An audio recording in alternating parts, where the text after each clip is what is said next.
My parents shipped me to my grandma when I was 13, and now that I'm getting married, they want to reconcile so my younger siblings can meet their big brother, but I want to keep my ship sailing without them. My parents divorced when I was 7. I bounced between them until I was 13 when my dad met someone new. His girlfriend got pregnant within 6 months, and suddenly I became the problem child who stressed her out. Dad sat me down one Sunday and said I'd be staying with Grandma for a while just until the baby comes. He promised she needs peace and quiet. I packed my stuff thinking it was temporary. That was 16 years ago. The first year they visited maybe twice. Brought me a birthday cake once. My mom said she couldn't take me because she and her new partner were finding themselves across Southeast Asia. She sent postcards, 5 total. When I turned 16, the money stopped. No explanation, no warning. Grandma was on a fixed income, but she went back to work at the hardware store. I'd come home from school and she'd be icing her feet, telling me it was fine, that she was happy to do it. I didn't know my parents had both remarried until I was 17. There was my dad at Disney World with his new family, his daughter wearing mouse ears. The caption said, "Best day ever with my kids." I wasn't in a single photo. Grandma never said a bad word about them. When I'd get angry, she'd just put her hand on mine and say, "We're doing just fine, aren't we?" We were. She made sure I graduated, helped me apply to colleges, drove me to campus in her old Camry with the broken AC. When I turned 18, I changed my last name to hers. It hurt her at first. She thought I was being spiteful, but I explained it wasn't about spite. It was about honoring the only parent I'd ever really had. She cried, then she hugged me for 5 minutes straight. Grandma died my junior year of college. Heart attack at work. I tried every number I had for my parents. Dad's was disconnected. Mom's went to voicemail. I left messages. They never called back. I was the only person at her funeral. I graduated, got a good job in tech, met an amazing woman named Lauren, and got engaged last year. My life has been good. I built it without them, and I was fine with that. Then 3 weeks ago, I got an email from my dad. The subject line was, "It's time we talked." He said he wanted to apologize, that his kids, my half-siblings, were asking about me and wanted to meet their big brother. He said, Mom wanted to reconnect too, that they both regretted how things happened. Then he wrote, "I was disappointed you changed your name, but I understand why you felt you had to." He didn't ask about his mother. Didn't even mention her name. I wrote back, "I don't know you. I don't know her. You made your choices. I made mine. Don't contact me again." Lauren, my fiance, saw the email. She comes from this huge, close family with Sunday dinners and group chats. She couldn't understand how I could just cut them off. "They're your parents," she kept saying. "People make mistakes." It's been so long. They had 16 years to fix their mistake. I told her. She said I was being cruel, that I'd regret not giving them a chance. That family is everything. I thought that was the end of it. But then yesterday, my dad emailed again, this time with photos of my half-siblings holding a sign that said, "We can't wait to meet you." I was about to delete it when I noticed something. The photo was taken in Lauren's parents' backyard. I recognized the patio furniture. I called her immediately. "Why is my dad at your parents' house?" The silence on the other end told me everything. She'd been talking to my mom for 2 months. My mom had found her on Instagram, reached out, told her this whole sob story about how much she missed me. Lauren believed her. She gave them my email. She'd been planning this surprise reunion at our wedding. I was trying to help. She said, "You need your family there. Your real family. My real family is dead." I said she worked herself to exhaustion to raise me while my real family was posting vacation photos. "You're being dramatic." I hung up. This morning, I told her the wedding's off. She didn't cry. She got angry, started yelling about how much time she'd invested in this relationship. Then she said something that made my blood run cold. "Your mom told me about the inheritance." I froze. "What inheritance?" Lauren's face changed. She realized she'd said too much. Apparently my grandmother had a life insurance policy I knew nothing about. A big one. And legally, it should have been split with my parents since they were still her children. My mom had been coaching Lauren on how to get me to reconcile so they could contest the payout. Before I could respond, my doorbell rang 3 times, aggressive and demanding. I looked at Lauren. Her eyes went wide. She knew who it was. "Don't answer it," she said quietly. Too late. I was already walking toward the door, my hands shaking with an emotion I couldn't quite name yet. Rage mixed with something else. Grief, maybe. The doorbell rang again, followed by heavy knocking. I yanked the door open. My dad stood there with a woman I'd never met in person, his wife, the one who got pregnant and needed peace and quiet. Behind them were 2 kids, maybe 12 and 14, holding wrapped presents with nervous smiles plastered on their faces. They looked like they'd been coached. The girl, the older one, had my dad's eyes. The boy had his nose. They were strangers wearing familiar features. Surprised? My dad's smile was too big, too forced. We thought we'd come see you in person since you weren't answering emails. I didn't invite you here." The woman, his wife, stepped forward. Her smile was shakier than his. "I'm Brianna. We've never officially met, but I've heard so much about you. These are your siblings, Kaylee and Joel." The kids waved awkwardly. Joel was gripping his present so tight his knuckles were white. "How did you get my address?" "Lauren gave it to us," my dad said, still smiling like this was all perfectly normal. "She's been incredibly helpful getting this reunion together. We just want to talk." "There's nothing to talk about." Brianna's smile finally cracked. "Please, just give us 30 minutes. That's all we're asking." Behind me, I heard Lauren's footsteps. She appeared at my shoulder, her voice soft and pleading. "Just hear them out. They drove 3 hours to get here. You knew they were coming." She didn't answer. That was answer enough. My dad took her silence as permission and stepped past me into my apartment, Brianna and the kids following. Just like that, they were inside. Joel set his present on my coffee table carefully, like it might explode. Kaylee kept looking around, taking everything in. "Nice place," my dad said. "Lauren mentioned you work in tech. Must be doing well for yourself." I stayed by the door, hand still on the knob. Brianna sat on my couch without asking, smoothing her skirt. The kids flanked her like bodyguards. My dad remained standing, rocking back on his heels the way he used to when I was little and he was about to lecture me about something. "We know this is awkward," Brianna started, "but family is family, and these two have been asking about their big brother for months now. Funny, I didn't know I existed until 3 weeks ago." Kaylee's face flushed. "We found an old photo in the attic. Dad said you lived far away and we couldn't visit. That's one way to put it." Lauren touched my arm. Her fingers felt like ice. "Can we at least sit down and talk like adults?"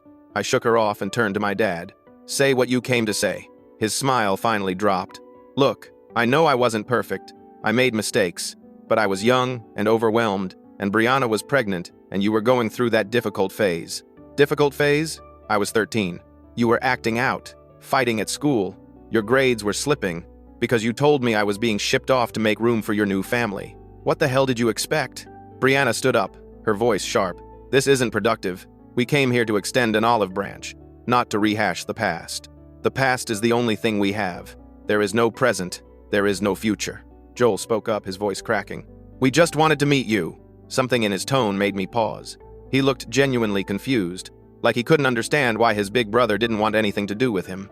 And maybe he couldn't. Maybe my dad had fed him some story about me being too busy or living too far away, or any other lie that made it seem like distance was the problem instead of abandonment. "This isn't about you two," I said, trying to soften my voice. "You didn't do anything wrong. Then why won't you give us a chance?" Kaylee's eyes were filling with tears. "We brought you presents. We made you a card. We just want to know you." Before I could respond, my dad jumped in. "See? They care about you. And your mother's kids feel the same way. They want to meet you too." I turned slowly. "My mother's kids?" She remarried about 8 years ago. Has twin boys. They're in middle school now. Great kids. The room tilted slightly. 8 years. She'd had another family for 8 years and never once reached out. Where is she? My dad checked his phone. Should be here any minute. We figured it would be better if we all came together. Show a united front. You coordinated this. Lauren thought it would be meaningful. A full family reunion. I looked at Lauren. She was pale, gripping the back of a chair. I didn't know he was going to say it like that, but you knew. I thought if you saw them all together, saw how much everyone wants this, you'd understand that holding on to anger isn't healthy. 20 minutes later, my doorbell rang again. My mother stood in the hallway with a man I didn't recognize, and 2 identical boys, about 13 years old. She looked older than I remembered, but put together in that try-hard way some people get when they're desperately trying to prove their life is perfect. The man had his hand on her lower back, proprietary. "Hello, sweetheart." Her voice was the same, that lilting tone she used to use when she wanted something. "Don't call me that." The man extended his hand. "I'm Graham. These are our sons, Theo and Felix." The twins stared at me with open curiosity. One of them, Theo maybe, whispered to his brother, "He doesn't look like us." My mother's laugh was forced. "Well, we're all here now. Should we go inside?" I didn't move. She took that as a yes and brushed past me. Graham and the twins followed. Now my apartment was full of strangers wearing my DNA. My mother stopped when she saw my dad. "Richard." She didn't sound pleased. "Catherine." He didn't either. Brianna and Graham exchanged a look. The kids all stared at each other awkwardly. Lauren had retreated to the kitchen, busying herself with making coffee nobody asked for. So, my mother said brightly, forcing cheer into her voice, "Isn't this nice? Everyone together." Nobody answered. She kept talking anyway. filling the silence with words about how grateful she was that we could all be here, how she'd been thinking about this moment for so long, how important family is. The entire speech felt rehearsed. Probably was. When she finally stopped for breath, I asked the only question that mattered. Why now? She blinked. What? Why now? Why after 16 years do you suddenly care? Brianna jumped in. Because life's too short to hold grudges. Because these children deserve to know their brother. That's not an answer. My dad cleared his throat. If you must know, we heard about your grandmother's life insurance policy. The room went silent. There it is. Lauren made a noise from the kitchen. Something between a gasp and a whimper. My mother shot her a look that could have curdled milk. It's not like that, my mother said quickly. Yes, we know about the money, but that's not why we're here. Then why are you here? My dad stepped forward. Because that money should be split fairly. Your grandmother was our mother. We have just as much right to it as you do. You have no right to anything from her. Neither of you went to her funeral. Neither of you called when she died. I left you messages. We didn't get them, my mother said. Bullshit. Language, Brianna snapped, gesturing at the kids. They're hearing worse than that right now. They're hearing how their parents are con artists. Graham stood up, his voice hard. You need to watch how you talk to your mother. My mother? I rounded on him. I don't have a mother. The woman who raised me died 3 years ago and neither of these people showed up. Theo tugged on my mother's sleeve. Mom, what's he talking about? Nothing, sweetie. He's just upset. But you said Grandma died last year. Was there another grandma? My mother's face went red. Felix, the other twin, looked between us, putting pieces together faster than his brother. You had another kid before us? This isn't the time, Graham said firmly. My dad tried to regroup. Look, we're not here to fight. We just think that legally and morally the insurance money should be divided between Catherine, myself, and you. She was our mother, and you abandoned her son, your son. She spent 16 years raising me alone. She went back to work in her 60s because you stopped sending money. We were going through things, my mother said defensively. You were in Bali posting pictures of yoga retreats. Her mouth opened and closed. How did you? I pulled out my phone and opened Instagram. Took me 5 minutes to find your account when I was 17. 5 minutes to see every perfect vacation, every spa day, every restaurant with sunset views, all while Grandma was icing her feet after 8-hour shifts. I wasn't going to be sending you money if you were just going to be ungrateful about it, she snapped. There it was, the real her, slipping through the cracks of her performance. Kaylee started crying quietly. Joel put his arm around her. The twins looked at their mother like they were seeing her for the first time. Lauren was frozen in the kitchen doorway, coffee pot in hand. My dad tried one more time. Regardless of the past, the law says we have a right to contest the beneficiary designation. We've already talked to a lawyer. Then you'll lose. Because Grandma changed the beneficiary form 6 months before she died, specifically excluded both of you by name. There's even a clause stating it was due to abandonment of her minor grandson. The color drained from both their faces. That's not possible, my mother whispered. I pulled up the document on my phone, the one the insurance company had sent me when I filed the claim. Turned it around so they could see. Right there in her handwriting was the clause, clear and deliberate. Brianna grabbed my dad's arm. You said this was a sure thing. I thought it was. You dragged our kids into this for money? My mother rounded on her. Don't act so high and mighty. You're the reason he got sent away in the first place. And there it was, the accusation that had been hanging in the air for 16 years. Brianna's face went white, then red. I was pregnant and scared, and he said he'd handle it. By handle it, you meant get rid of me. That's not. She looked at Kaylee and Joel, both staring at her in horror. I never said that. Yes, you did. My dad's voice was quiet. You said he was stressing you out, that you couldn't handle having a teenager in the house while pregnant. You said it had to be him or the baby. Graham stood up. I think we should go. My mother ignored him. So what? You're going to keep all that money for yourself? After everything we went through? Everything you went through? I spent my teenage years wondering what I did wrong. Why my own parents didn't want me. And the answer is nothing. I did nothing wrong except exist at an inconvenient time. You're being dramatic, my mother said, but her voice wavered. Grandma left me that money because she knew I was the only one who stayed. Who cared? Who showed up? We're still family, my dad tried weakly. No, we're not. Lauren set the coffee pot down with a loud clink. Everybody just stop. This isn't helping anyone. You don't get to talk, I said, turning on her. You brought them here. You gave them my address. You've been meeting with them behind my back. I was trying to help. By ambushing me? By coordinating with the people who abandoned me? She threw up her hands. I thought you needed closure. I had closure. When I buried the only parent who ever gave a damn about me, alone. The twins were crying now, too. Graham was herding them toward the door. Brianna looked like she wanted to sink into the floor. My dad and mother stood side by side for the first time in decades, united in their failure. Joel spoke up, his voice small. "Can we still write you letters?" Everyone turned to look at him. He was wiping his eyes with his sleeve, trying to be brave. His present was still sitting on my coffee table, wrapped in blue paper with a silver bow. Something in my chest cracked. These kids didn't ask for any of this. They were props in their parents' scheme, just like I'd been a problem to be solved. "You can email me if you want. Not through them. I'll give you my address." Kaylee nodded. Not quite smiling, but not crying anymore either. The twins looked at their mother, who was staring at the floor. "I think everyone should leave now," I said. "This isn't over," my mother said. "We're going to fight this." "Go ahead. Waste your money on lawyers. The insurance company already confirmed the payout. It's done." My dad opened his mouth, closed it, opened it again. Finally, he just shook his head and walked out. Brianna and the kids followed.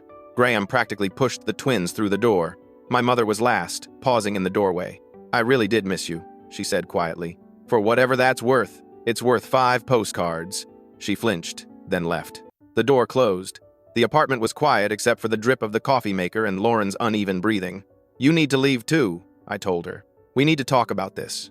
"There's nothing to talk about. You betrayed me. For money." "It wasn't about money." "Then what was it about?" She crossed her arms, defensive. "You've been so closed off about your past, so angry all the time. I thought if you could just see them, talk to them, you could let go of all that rage." "I wasn't angry until they showed up." "Yes, you were. You've been angry since the day I met you. It's like this wall you keep up. Because I learned early that the people who are supposed to love you will leave when it's convenient. Guess I was right. That's not fair. You talked to my mother for 2 months. 2 months. Behind my back. After I explicitly told you I didn't want anything to do with her. She was so convincing. She showed me pictures of you as a kid, told me stories. She seemed genuinely sorry. Sorry enough to come here looking for money." Lauren's face crumpled. She pulled out her phone, hands shaking. "I need to show you something." "I don't want to see." She turned the screen toward me. It was a text thread with my mother. I started scrolling. Lauren was right. It had been going on for 2 months. My mother had found her through my tagged photos on Instagram. The early messages were all sympathy and regret. My mother painting herself as the victim of circumstance, a woman who'd made mistakes but never stopped loving her son. Lauren had eaten it up, responding with long paragraphs about how family is everything, how forgiveness is healing. Then around week 3, the messages shifted. My mother mentioning the inheritance. How it wasn't fair that I got everything when Grandma had 2 children. How she and my dad were struggling financially while I was living comfortably. How she just wanted what was legally hers so she could provide for the twins. Lauren had responded with questions. How much money was it? Did they have a lawyer? What did they need from her? My mother's answer was simple. Get him to agree to mediation, just to talk. Once he sees how sorry we are, he'll do the right thing. I kept scrolling. The messages got more manipulative. My mother coaching Lauren on what to say to me, how to frame the reunion, where to host it. And then I found it. A message from last week. Once you're married, you'll have access to the accounts anyway. But it would be easier if he agreed to split it now. My lawyer says a wife has significant influence in these situations. I looked up at Lauren. You were planning to push this after the wedding. She snatched the phone back. I wasn't going to, actually. I was just trying to understand their side. Their side? They abandoned me, and now they want money they're not entitled to. There are no sides. You don't understand what it's like to have family who actually wants you around. And you don't understand what it's like to have family who throws you away. Her face was red, angry now instead of defensive. You're so determined to be the victim that you can't see people trying to help you. Help me? You coordinated an ambush with 2 people who haven't spoken to me in 16 years. For money, it's not about the money. Then what is it about? I was shouting now. What could possibly justify going behind my back, meeting with them, bringing them to our home? She was quiet for a long moment. Then, so quietly I almost didn't hear it, I'm $60,000 in debt. The air went out of the room. What? Credit cards, student loans, medical bills from when I had that procedure last year. I've been making minimum payments, but the interest keeps piling up and I can't keep up. And your mother said if we could just split the inheritance, there would be enough for everyone and you could use my share to pay off your debt. She didn't deny it. I sat down heavily on the couch. Joel's present was right there, the bow slightly crushed from where Brianna had sat. My hands were shaking. How much of this was real? The engagement? The wedding planning? Us? I love you. That's not an answer. She started crying in earnest now. It was real in the beginning. I swear it was. But then the debt got worse, and your mother reached out and she made it sound so reasonable. Like you were being selfish, keeping all that money when it could help so many people. It's not their money, but it could be, if you just agreed. Get out. She looked up, tears streaming down her face. Please, we can work through this. You stole from me. You lied to me. You brought the people who destroyed my childhood into my home because you thought you could manipulate me into giving away money my grandmother left me. The woman who sacrificed everything to raise me. And you did it all for your credit card debt. I never stole anything. I pulled out my phone and opened my bank account. Funny thing, Lauren, I've been noticing some charges I didn't make. Little things at first. Coffee shops I never went to. Online purchases I never ordered. I figured it was just fraud, was going to report it. But they're all from places near your work, aren't they? Her face went white. Want to know what really made me check? I paid off your car note 2 months ago as an early wedding present. Remember? You cried and said I was too good to you, but you never updated the bank. You kept the account open, and you kept making the payments. Except they weren't going to the bank. They were going to your credit cards. That's not. I have the statements, Lauren. I pulled them this morning after you mentioned the inheritance. $40,000. You've stolen $40,000 from me over the past year. Her mouth opened and closed. No words came out. You know what the worst part is? If you just asked for help, I probably would have given it to you. We were getting married. Your debt would have been our debt. But instead, you lied. You schemed. You brought my parents into this because you thought that would make me easier to manipulate. I was scared. So you stole from me? So you betrayed me? She had no answer. Get your things and get out. You have 1 hour. Where am I supposed to go? I don't care. Figure it out the way I had to figure out how to survive without parents at 13. You can't just throw me out. Watch me. She didn't move. I pulled out my phone and dialed. What are you doing? Calling the police. You want to still be here when they arrive? She finally moved, rushing into the bedroom. I heard drawers opening and closing, hangers scraping in the closet. She emerged 20 minutes later with 2 suitcases and a garbage bag stuffed with clothes. Her eyes were red but dry now. I really did love you, she said at the door. You loved what you thought I could give you. That's not the same thing. The door closed behind her. I sat in the silence for a long time, Joel's presence still mocking me from the coffee table. Finally, I opened it. Inside was a hand-drawn card, stick figures labeled with names, Joel, Kaylee, and in the middle, one that said brother with a question mark. Under it, in a kid's handwriting, we don't know you, but we want to. Hope you like Legos. Joel and Kaylee. The present was a Lego set, Star Wars, the expensive one. I put my head in my hands and cried for the first time since Grandma's funeral. My phone buzzed. A text from a number I didn't recognize. This is Kaylee. Dad gave me your number. I'm sorry about everything. We didn't know about the money. We really did just want to meet you. Can we still email? I stared at it for a long time before responding. Yeah, you can email me, but just you and Joel, not your parents. Deal. For what it's worth, I heard what Brianna said about getting rid of you. That's messed up. Yeah, it is. Our family kind of sucks. Despite everything, I smiled. Yeah, it really does. 3 days passed before the next bomb dropped. I'd been staying home from work, using sick days to deal with the aftermath. Changed my locks, blocked Lauren's number and social media, started the process of filing a police report for identity theft. That's when my doorbell rang again. I checked the peephole first this time. A woman I didn't recognize stood there with a briefcase and that particular breed of smile that meant business. I opened the door with the chain still on. Can I help you? Are you the owner of this residence? Yes. She handed a card through the gap. I'm Deirdre Singh. I'm an attorney representing Richard and Catherine Holloway in their claim against the estate of Lorraine Holloway. My grandma's name, hearing it in this context, made my stomach turn. There is no estate. The life insurance paid out directly to me as beneficiary. That's what we're contesting. My clients believe the designation was made under duress and undue influence.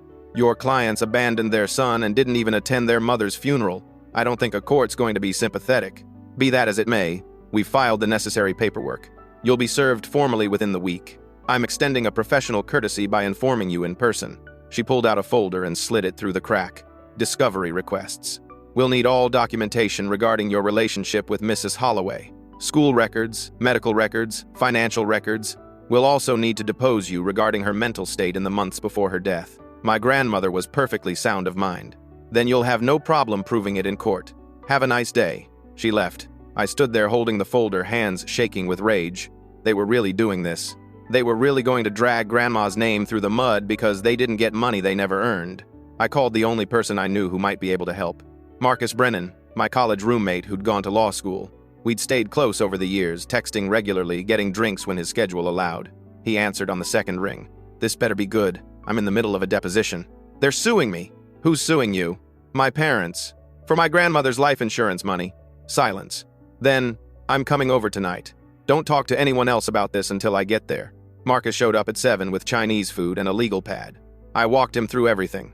The email 3 weeks ago. Lauren's betrayal. The ambush at my apartment. The lawyer this morning. He took notes the entire time, barely touching his food. When I finished, he sat back and rubbed his face.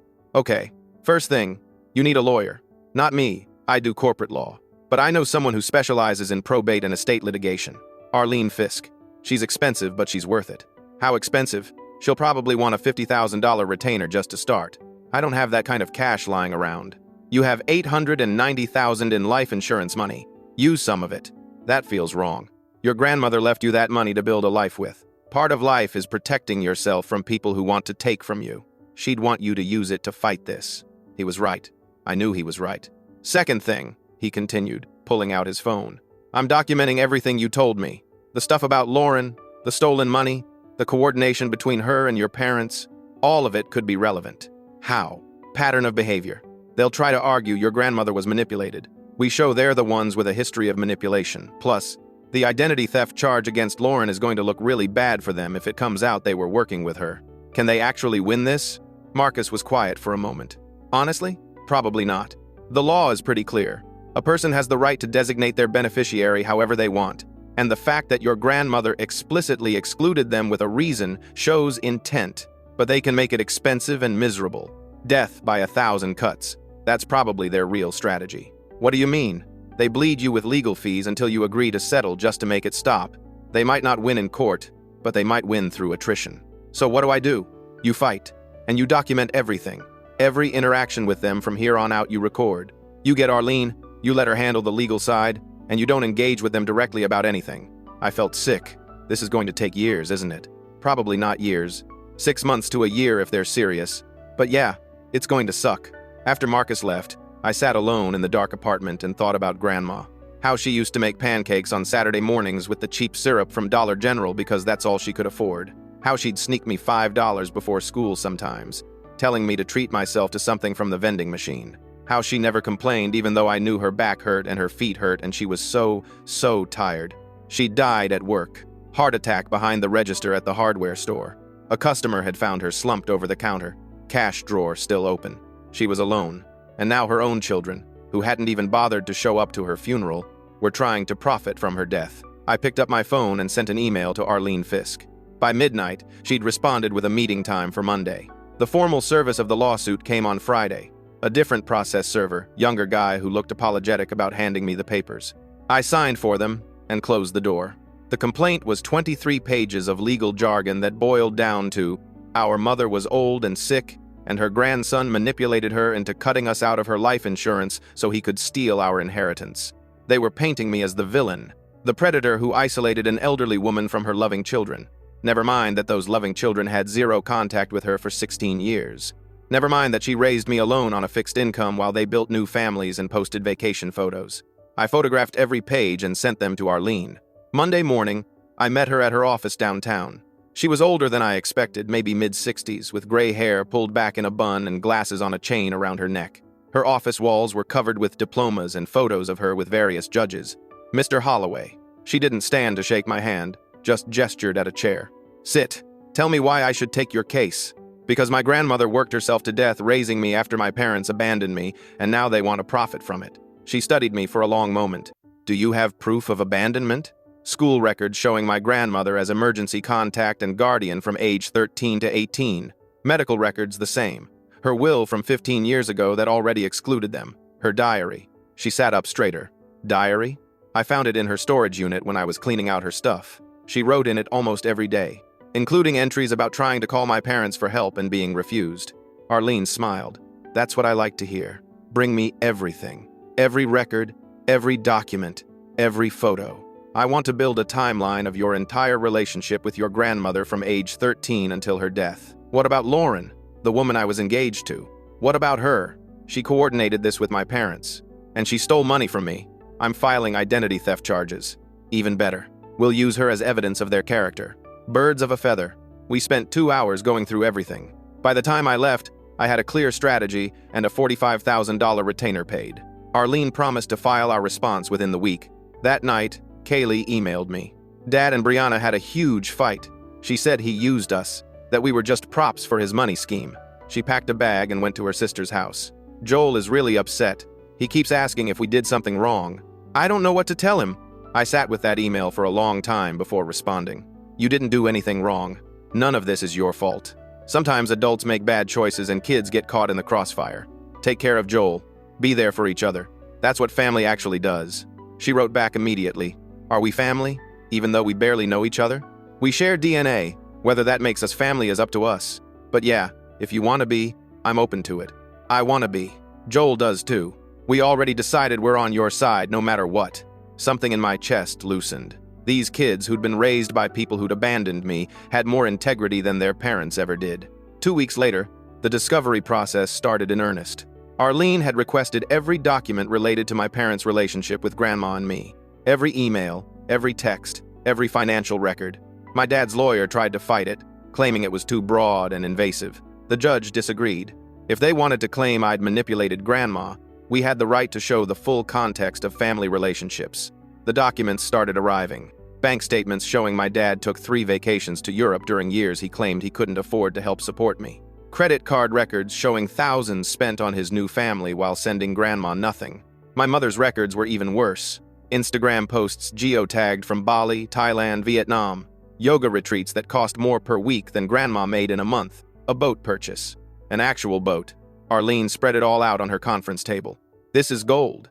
This shows they had money, they just chose not to spend it on their son. Is it enough to win? Honey, we won the minute they filed. This is just making sure they lose badly enough that they never try again.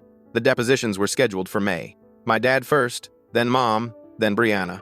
Arlene prepared me for hours. Don't volunteer information. Answer only what's asked. Don't let them bait you into emotion. But I wasn't the one who broke. My dad's deposition lasted 6 hours. By hour 3, he'd admitted that Brianna had given him an ultimatum. The baby or me. By hour 4, he'd confirmed he stopped sending money because he had other priorities. By hour 5, when asked why he didn't attend his mother's funeral, he said he didn't think it was that important. Arlene showed me the transcript later. Your father's lawyer actually stopped the deposition twice to consult with him. He kept making it worse. What about Brianna? That's where it gets interesting.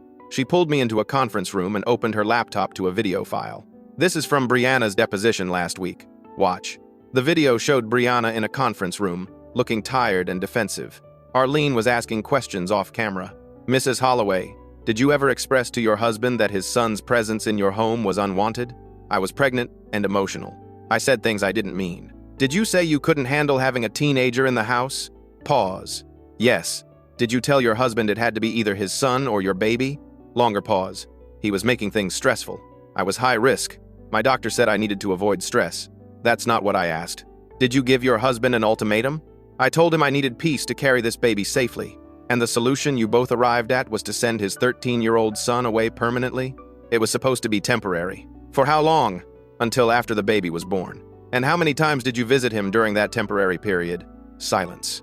Mrs. Holloway? I don't remember exactly.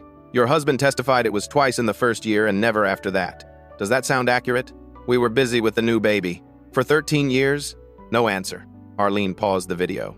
She's trying not to perjure herself, but she's not willing to take full responsibility either. She's stuck. Did my dad throw her under the bus? Completely. His whole defense is that she pressured him and he was weak and made bad choices, but he always loved you. Bullshit. Oh, I know it's bullshit. But that's his story and he's sticking to it. The problem is, it actually makes everything worse for their case. How? Because it proves that the family separation was intentional, calculated, and permanent, which makes your grandmother's decision to exclude them from her insurance completely reasonable. A week later, my mother's deposition happened. Arlene sent me another video. This one was different. My mother was poised, prepared. She'd learned from my dad's mistakes. Her answers were careful and practiced, until Arlene brought out the Instagram posts. Mrs. Becker, is this your Instagram account? Yes. And these posts from 2011 through 2016, are these accurate representations of your activities during those years? My mother's lawyer jumped in. Relevance.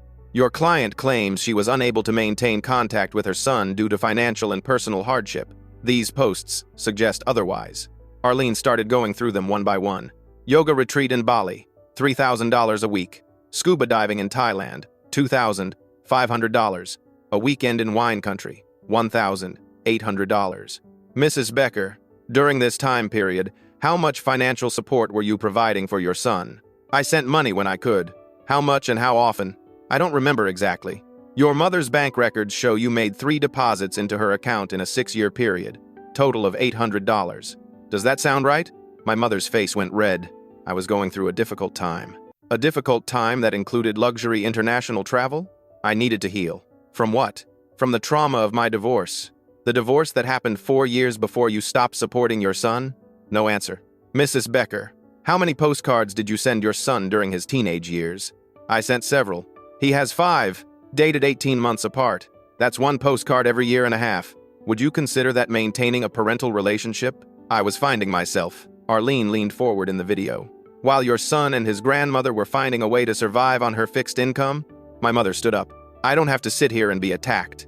Her lawyer put a hand on her shoulder. My client needs a break. The deposition ended early. My mother refused to continue. Arlene called me that night. Your mother's lawyer wants to settle. What are the terms? They drop the lawsuit, pay your legal fees, and sign a no-contact agreement. What about my dad? He's not part of it. Your mother's breaking ranks. She knows she's going to lose and she doesn't want to go to court. Why? Because I told her lawyer that if we go to trial, I'm putting those Instagram posts on a screen in open court, and I'm calling her new husband as a witness. Why her husband? Because he didn't know about you until this lawsuit. Found some emails that suggest your mother told him she was childless when they met. The next day, my dad's lawyer called Arlene. He wanted to settle too. Their offer, they dropped the lawsuit, I keep all the insurance money, and everyone goes their separate ways. What about legal fees? Arlene asked. We'll split them. No, your clients pay all legal fees, or we go to trial. That's unreasonable. Your clients filed a frivolous lawsuit to extort money from their abandoned son. A judge is going to love hearing about that. Plus, we have evidence of coordination with a third party who committed identity theft against my client. You really want all of that on the record? There was a long pause on the other end of the line. We'll need to consult with our clients. They had 48 hours. My dad called me directly the next day. I didn't answer. He left a voicemail. Look, this has gotten out of hand. I never wanted it to go this far. Your mother put the lawyer on us, said it would be quick and easy. I just wanted to talk. Can we please just settle this like adults? I'll drop everything if you just agree to split the money. That's all I want. Just what's fair. I saved the voicemail and sent it to Arlene. Her response was one word: perfect. Turns out, admitting in a voicemail that you filed a lawsuit for money rather than any legitimate legal claim is not great for your case. My dad's lawyer was furious. They had no choice but to accept our terms. The settlement was signed in June. Both parents agreed to. Drop all claims against the insurance policy. Pay my legal fees in full, $67,000. Sign a no-contact agreement with financial penalties for violations. Make no public statements about the case or our family situation. In exchange, I agreed to not pursue harassment charges. Seal the records of the case. Arlene had pushed for more, but I was done. I wanted it finished. You could take them for more, she said. Emotional distress, lost wages from work you missed, punitive damages. I just want them gone. She nodded. Then it's over. Congratulations. It didn't feel like a victory. It felt empty. I called Kaylee that night. Joel answered. Hey. His voice was quiet. How are you guys doing? Dad moved into an apartment. Brianna won't talk to him. She filed for divorce last week. Jesus, I'm sorry you're going through this. Are you? Sorry, I thought about it. I'm sorry you got hurt. I'm sorry your family's falling apart. But I'm not sorry the truth came out. Yeah, me neither. Kaylee's here. You want to talk to her? Kaylee's voice was stronger than her brother's. Did you hear about Brianna? Joel just told me. She's saying Dad used her, that she never wanted you gone permanently. But I found texts on her old phone. She told Dad if you came back, she'd leave. She literally said, "It's me and the baby, or your baggage from your old life." You don't have to dig through old stuff, Kaylee. I wanted to know the truth. Joel did too. We thought Dad was the good guy. Turns out he's just weak, and Brianna's mean. What are you going to do? Mom's taking us. She lives in Colorado now with her new boyfriend. She says we can finish school there and get away from all this. That's probably good. Can we still email you, even if we're in a different state? Of course. Promise? Because everyone keeps saying they'll stay in touch and then they disappear. My throat got tight. I promise, I'm not going anywhere. But there were still aftershocks. Lauren took a plea deal in September. She'd been charged with 3 counts of identity theft and fraud. The DA, a woman named Teresa Vang, had been particularly interested because Lauren had apparently done this before. Turns out my ex-fiancé had been engaged twice prior. Both times, she'd opened credit cards in her fiancé's names, racked up debt, and then broken off the engagement before they noticed. With me, she'd just gotten greedier. The plea deal was 2 years probation, restitution of all stolen money, and a permanent record. She'd avoid jail time if she completed financial counseling and stayed out of trouble. Teresa called me personally to explain the deal. I know it's not what you wanted, but the credit card companies are getting their money back, and she'll have a record. She won't be able to do this to anyone else. What about her medical debt? The $60,000 she claimed she had? Teresa was quiet for a moment. There was no medical debt. We checked. That was a lie to justify the theft. Of course it was. Lauren tried to reach out once after the plea. An email from a new address, since I'd blocked her old one. Subject line, "I'm sorry. I didn't read past the first line. Just hit delete." My mother declared bankruptcy in November. The legal fees had wiped her out. She'd also lost her job when her employer Googled her name and found news coverage of the lawsuit. Fired for moral character issues, her wrongful termination suit went nowhere. Last I heard from Kaylee, my mother was living with her sister in Arizona. Graham had filed for divorce. The twins were in therapy, dealing with the revelation that they had an older half-brother their mother had hidden from them for their entire lives. My dad tried to rebuild his relationship with Kaylee and Joel. They gave him a chance, video calls and occasional visits when they were visiting Brianna. But according to Kaylee, it was strained. They couldn't forget what he'd done, what he'd admitted to in his deposition. Brianna had moved on faster than anyone expected. New boyfriend, within 3 months, a guy who owned a chain of car washes. Kaylee said she seemed happier than she'd been in years. I spent the holidays alone by choice. Arlene invited me to her family's Thanksgiving. Marcus offered his guest room for Christmas. I declined, both politely. Instead, I drove to Grandma's grave on Thanksgiving morning. The cemetery was empty except for a groundskeeper picking up old flowers. I sat in the grass and told her everything. They tried to take it, Gran. The money you left me. Said you didn't know what you were doing when you changed the beneficiary form. But I found your diary. I know you knew exactly what you were doing. The wind picked up, rustling the leaves on the oak tree, shading her headstone. I used some of it to fight them. Hope that's okay. The lawyer was expensive, but she was worth it. We won. Well, we settled. But same difference. A squirrel ran across the lawn, stopped, stared at me like I was the intruder. I met my half-siblings, Kaylee and Joel. They're good kids. You would have liked them. They didn't know about me. None of this was their fault. I traced her name on the headstone. Lorraine Agnes Holloway. I wish you were here. I wish you could tell me what to do next. Because I won. I got the money. I got justice, I guess. But I feel like shit, Gran. I feel so alone. I stayed until the sun started setting. The groundskeeper finally came over and gently told me they were closing soon.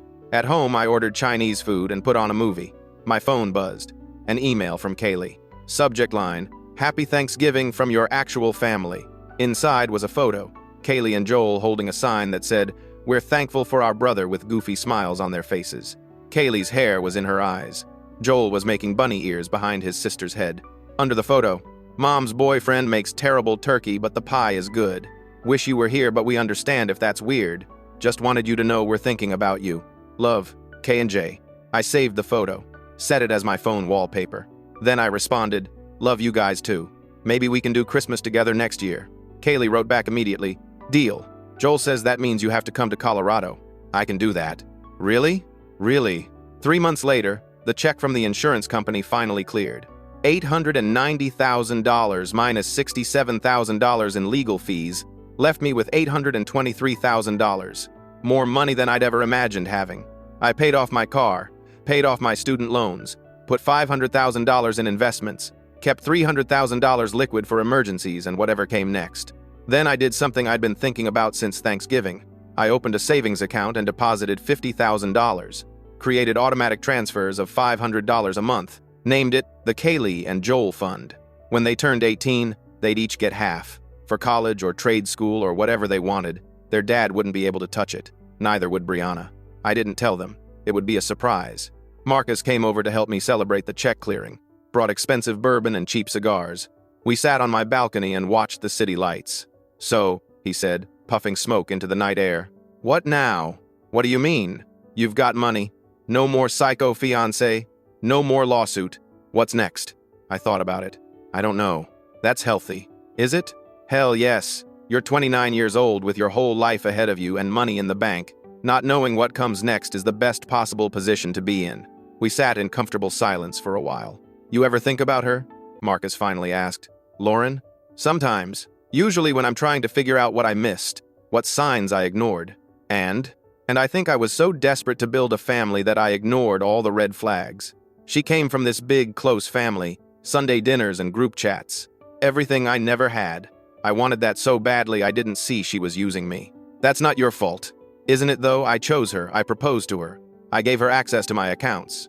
You trusted someone you thought you loved. That's not a character flaw. It got me stolen from and ambushed by my birth parents. Marcus pointed his cigar at me. Those are 3 separate pieces of shit whose actions are not your responsibility.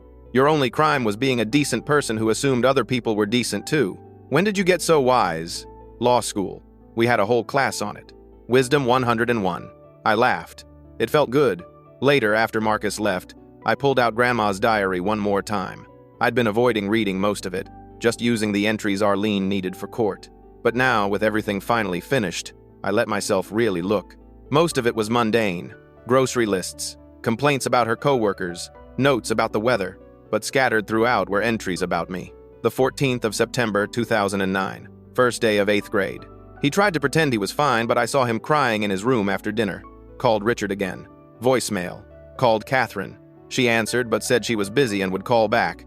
She won't. The 3rd of November 2009, parent-teacher conferences. I went alone. His teacher said he's so bright but seems withdrawn. Asked if everything was okay at home. I lied and said it was.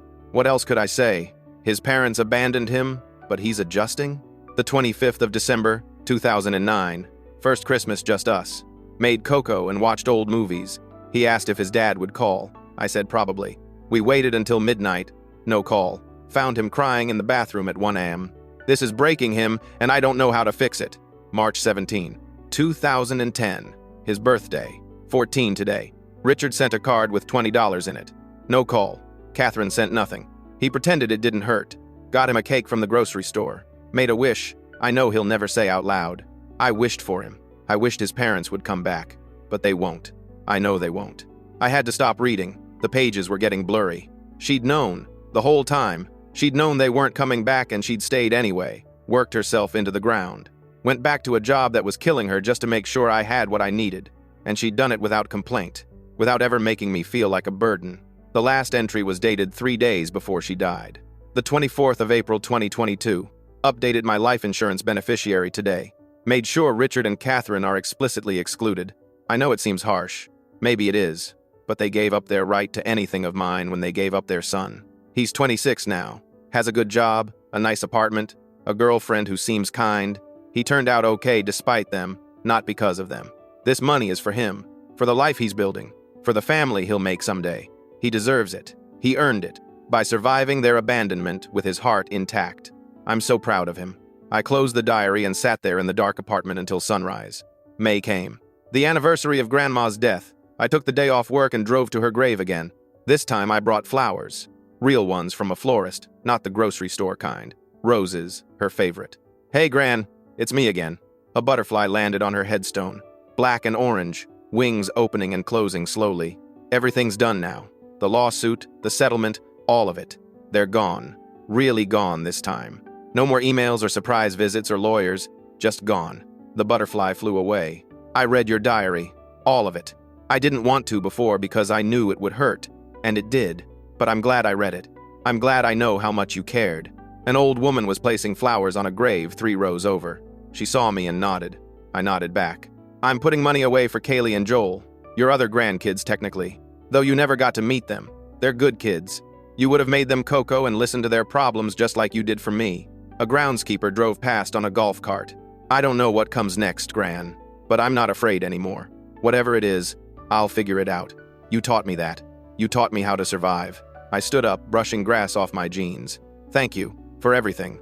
For working yourself to death to raise someone else's kid. For never making me feel like a burden. For loving me when nobody else would. The butterfly came back, circled my head twice, then flew toward the oak trees at the edge of the cemetery. I love you, Gran. Always will. I left the roses on her grave and drove home. That night, Kaylee called instead of emailing. Video chat, her face taking up my phone screen. Guess what? What? Joel made honor roll. First time ever. In the background, I could hear Joel yelling that she'd promised not to tell me yet. That's amazing. Tell him congratulations from me. He worked really hard. Been studying like crazy since we moved here. How's Colorado treating you guys? It's good. Different. Mom's boyfriend Gary is actually nice. Weird, right? Like an adult who's just genuinely nice without expecting something? I'm glad. We've been talking, me and Joel, about maybe visiting you this summer, if that's okay. Something warm spread through my chest. Yeah, that's more than okay. That's perfect.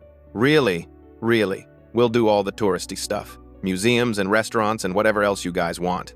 Joel wants to go to a baseball game. Done. I'll get tickets. After we hung up, I sat on my balcony and looked at the city lights again. Marcus was right. Not knowing what came next was okay. Because for the first time in my life, the future felt like possibility instead of threat. I had money in the bank, a job I didn't hate, 2 half-siblings who actually wanted to know me, no parents to disappoint or schemes to uncover. Just space, room to breathe and exist and build whatever came next.